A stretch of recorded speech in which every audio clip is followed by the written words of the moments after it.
What do the Beastie Boys, Bowie, and Beyonce have to do with running the Boston Marathon?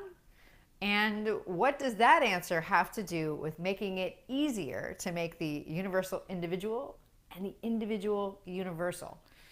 Well, that's what I'm going to talk about this week on Find the Red Thread. I'm Tamsen Webster of tamsenwebster.com.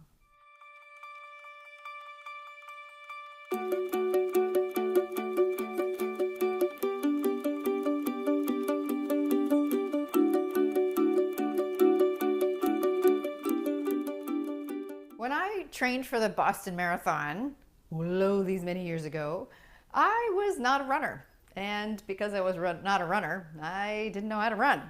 And because I didn't know how to run, I hurt myself. And because of that, I had to stop running. And because I had to stop running, I needed to figure out how to start running again in a way that wouldn't hurt me. And this is when I found a very fascinating piece of information. I discovered the Universal Running Cadence. What is that? A cadence is how many times your feet hit the pavement in a minute. And what I found was that humans have an ideal running cadence. The human body, anybody, everybody has this universal cadence that your body wants to move.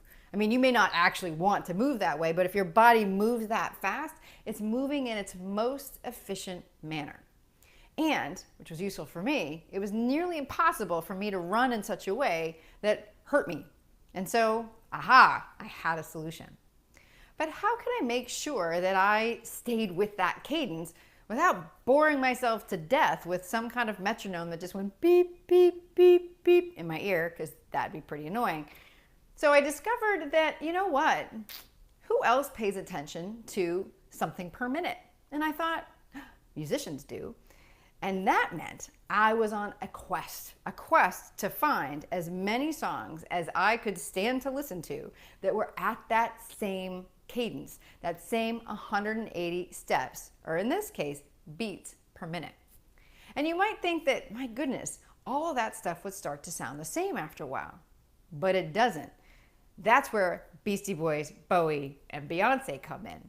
But it's also where Coldplay, CCR, Joe Cocker come in.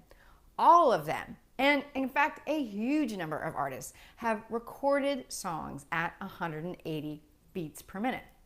So it was easy for me. I could just put on that music and I just ran to the beat. And if I ran to the beat, then I was running at that efficient cadence and that way that would make it hard for me to injure myself, and I was able to run the marathon. I wasn't able to finish, but that's a whole different story. Now, why do I tell this to you?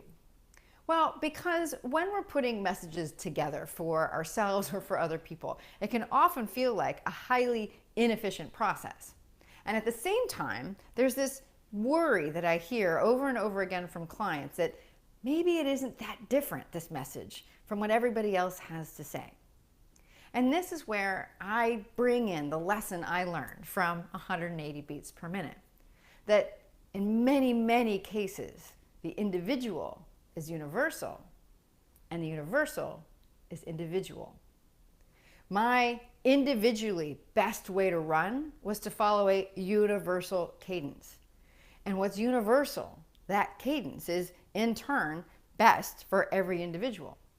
And I could see that play out in a different way by looking at that universal cadence in music, because that same beats per minute could show up in styles as wildly different as those artists I already talked about. So here's what this means for you, that when you think about the universally true things about how people decide to act, how they hear and process information, that sounds an awful lot like the red thread. Because we all are looking for things to achieve, problems to solve, our goals. We all are trying to figure out how to shift our perspectives, the problems. And all of us are driven and guided by fundamental truths, values, beliefs, the ideas, which lead us to change our thinking or behavior, the change, and to act in different ways, the actions.